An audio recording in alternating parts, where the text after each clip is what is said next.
Olá, amigas e amigos da Rádio Sonho. Como é que anda o seu sono? Você acorda com pesadelos durante a noite? Você tem sonambulismo? Conhece alguém que tem? Por que as crianças acordam chorando durante a madrugada?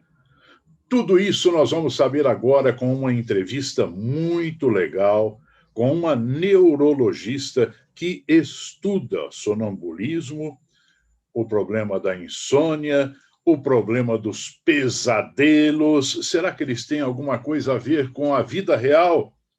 Tem um amigo que diz que tem pesadelo toda vez que recebe. Olá, amigas e amigos da Rádio Sonho. Como é que anda o seu sono? Você acorda durante a noite? Tem pesadelos? Tem um amigo que diz que o pesadelo vem no dia que ele recebe o boleto. Brincadeiras à parte, o brasileiro anda dormindo mal. E sonambulismo, você sabe o que é, o que provoca?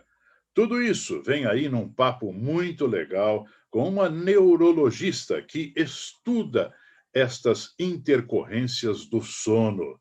Vamos conferir?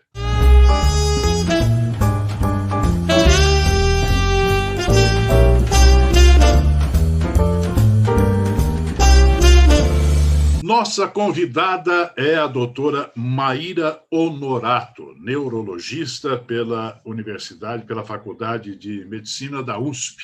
Prazer em recebê-la aqui, doutora Maíra. Bom dia, o prazer é meu. Obrigada pelo convite. É um prazer estar aqui falando. Muito bem. Vamos falar acordado, né? Sim. Não estamos dormindo para conversar. Sonambulismo, doutora Maíra, o que é isso? O que provoca a pessoa, de repente, levantar, né, começar a falar, a conversar e a ter outras atitudes dormindo?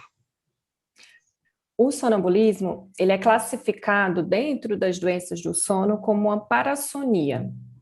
Mas o que é parassonia? Parassonia é um comportamento atípico durante o sono. Pode ser levantar, pode ser falar. O sonambulismo, especificamente, o indivíduo tem que levantar da cama e começar a andar. Ele surge desde quando a gente é criança, quando a gente começa a aprender a andar. Então, surge desde cedo. E, na verdade, a gente considera que o sonambulismo, a gente classifica, coloca esse nome de estado de dissociação. O que é isso? Uma parte do nosso cérebro está dormindo, aquela parte que é responsável pelo caminhar, pelo andar, e outra parte do nosso cérebro está acordada. Então, a parte, na verdade, eu falei o contrário. A parte que está acordada é a parte responsável por andar, por caminhar. E a parte do julgamento, da interpretação, de saber se aquele andar é perigoso, se eu posso ir na cozinha, se eu pego uma faca, essa parte do julgamento ainda está dormindo. Então, nós temos um estado de dissociação. Uma parte do cérebro está acordada, outra parte do cérebro está dormindo. Por que é que se manifesta em algumas pessoas? Quem é que tem, né, essa predisposição para, de repente, falar dormindo? Ou andar, caminhar, ser sonâmbulo? O sonambulismo é muito mais comum na infância. E a tendência é isso ir melhorando à medida que o indivíduo vai crescendo. Uma pequena porcentagem da população ainda mantém o sonambulismo na vida adulta. O que a gente acha que acontece para ocorrer o sonambulismo? A gente acha que é um cérebro que ainda está imaturo. Então, durante a nossa noite de sono, a gente tem períodos que a gente acorda, e isso é normal. Então, para a gente virar de um lado para o outro da cama, para a gente ir no banheiro, se for necessário, muitas vezes a gente nem lembra que a gente acordou. Se às vezes a gente acordou e só mudou de posição porque aquela posição estava desagradável, a gente nem lembra. Acredita-se que com o sonambulismo, o cérebro que ainda é imaturo, ele não sabe fazer essa transição. Então, a transição do dormir para o acordar É uma transição que a gente considera que é anormal porque é imatura. E na vida adulta, o principal fator de risco que tem é quem teve sonambulismo na infância. Para as crianças, existe uma história familiar que, quando ela é presente, aumenta a chance disso ocorrer. Mas o importante da gente deixar registrado aqui é que o sonambulismo não tem nada a ver com doença neurológica, não tem nada a ver com doença psíquica, é realmente uma imaturidade do cérebro da criança que, à medida que a gente vai crescendo, isso tem uma tendência a melhorar. Agora, doutora Maíra, essa imaturidade pode provocar algumas consequências sérias. Por exemplo, a senhora citou aqui pegar uma faca, né? Sem saber que está acordado, de repente cair, bater a cabeça. O que é que pode ser feito para evitar o sonambulismo? Ótima pergunta. Existem alguns fatores que a gente chama que são de predisposição. Então, para aquele indivíduo que já tem sonambulismo, que normalmente tem episódios que são raros, uma vez a cada 2, uma vez a cada 3 meses, como que a gente faz para evitar que isso se repita? Evitar privação de sono. Então, quando a gente não dorme adequadamente, se está várias noites trabalhando. Então, imagina um adulto que já sabe que tem sonambulismo, mas que esse sonambulismo vem muito esporadicamente. Como que ele faz para evitar?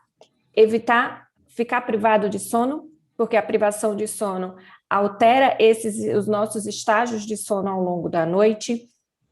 Evitar ingestão de bebida alcoólica, que também pode precipitar o episódio de sonambulismo.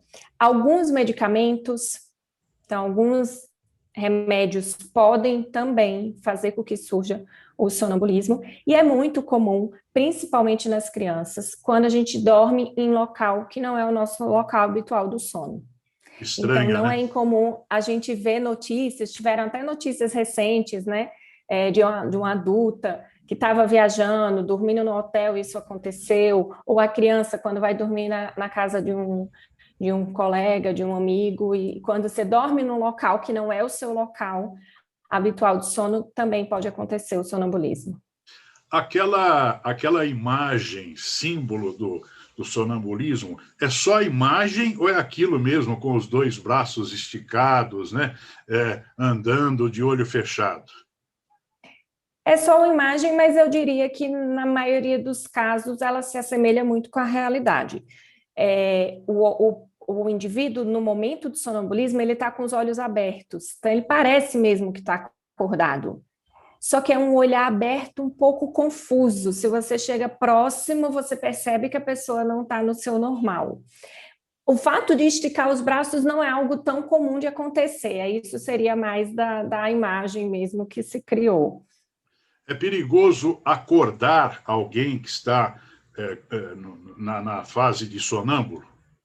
Sim, se a gente acorda o indivíduo durante o episódio de sonambulismo, ele pode ficar irritado e ele pode ficar agressivo.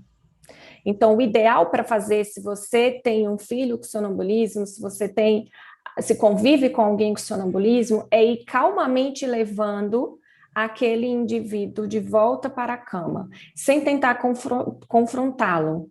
Então, você não vai ficar, sem tentar agitar e acordá-lo a qualquer custo. Não, tenta ir direcionando ele de volta para a cama, que aí o risco de acontecer alguma agitação, algum acidente é menor. Por exemplo, é normal a pessoa falar enquanto dorme? Tem pessoa que fala muito, outras, a partir do momento que fecham os olhos, embalam a noite toda. É normal isso? A gente chama isso de sonilóquios, que é falar durante o sono. Se ele ocorrer muito esporadicamente, não é sinal de nenhuma doença, mas se ele vir associado com algum comportamento atípico, como é o caso, por exemplo, do sonambulismo, então o sonâmbulo, ele além de caminhar, ele fala também. Então, se vier uma fala junto com o comportamento atípico, aí isso não é normal. Se for só um falar e for esporádico, não é sinal de nenhuma doença. Pergunta, outra aqui. Tenho muitos pesadelos. É normal? Se não é normal, o pesadelo, na verdade, é um sonho ruim, é um sonho que deixa a gente desconfortável. Então, quando a gente acorda, altera batimento cardíaco, a gente fica com sudorese, dá uma sensação ruim.